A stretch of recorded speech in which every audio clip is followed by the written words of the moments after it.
Emissions of greenhouse gases need to peak within the next 3 years if we're to stave off the worst effects of climate change. And even then, we'd still need new technology to suck carbon dioxide out of the skies by the middle of the century. So I'm here because scientists are not being listened to. I'm willing to take a risk for this gorgeous planet. For my sons. And we've been trying to warn you guys for so many decades that we're heading towards a fucking catastrophe. And we've been being ignored. The scientists of the world have been being ignored. And it's gotta stop. We're gonna lose everything. And we're not joking. Not kidding.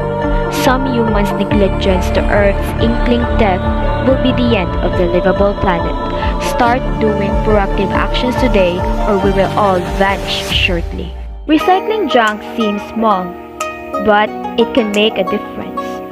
There are many advocates, posters, encouraging people to do the 3 R's, the reduce, reuse, recycle. But there are only few of them listened and follow those. After taking into account losses during recycling, only 9% of plastic waste was ultimately recycled, while 90% was incinerated and almost 50% went to sanitary landfills. It said in its Global Plastics Outlook. So, for today's video, we'll be making a thing out of recycled trashes found at home. So, let's go!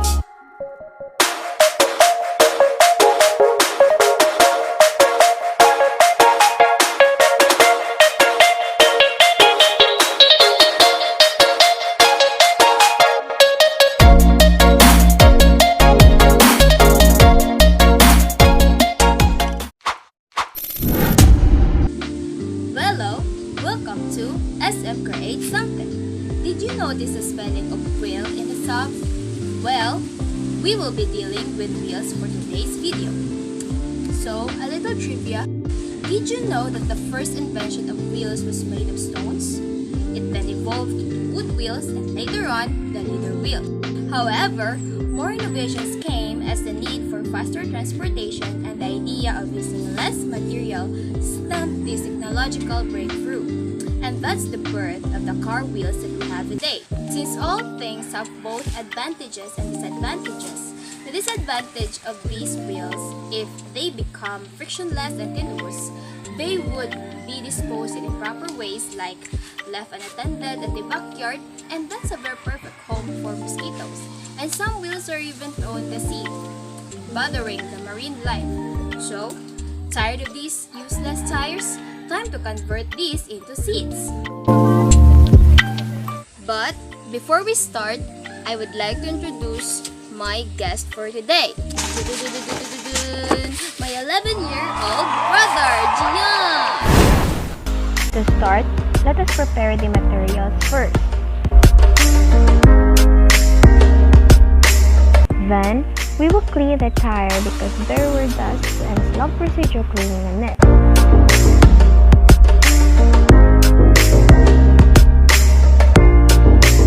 Note that we should be careful of the steel protruding a bit, since this tire was named useless due to the grains of steel inside.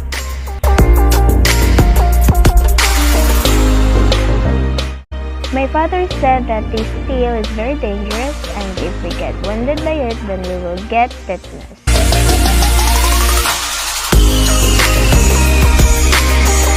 Now, we will paint it with white, but since I am not used in dealing with mixing paints with thinner, I sought help from my father.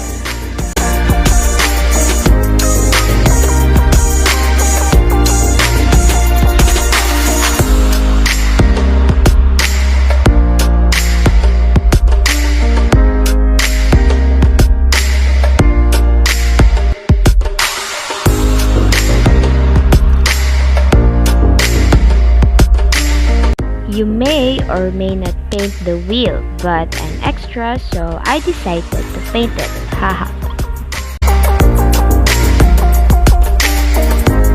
So, we are now done painting the wheel with white. And for now, we will just wait for the white paint to dry.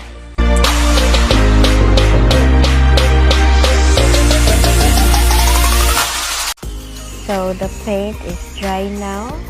Then we'll proceed to the next procedure. We will now put some trashes in the hollow center of the wheel to make a floppy seat in the middle of this chair that we're making. These trashes were washed to avoid ants camping in this chair, and I am grateful that I have this wasted huge plastic that can be of support of the trashes that I'll put into it.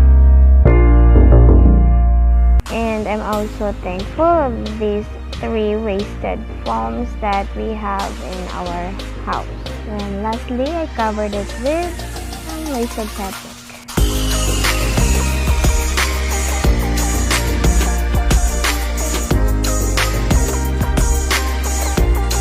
So this is now the outcome.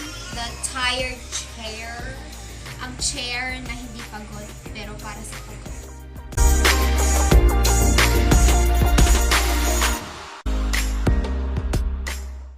So, are you willing to let the earth breathe? Well, you must be. Start thinking outside the trash now, and let us all pay what we owe to Mother Earth.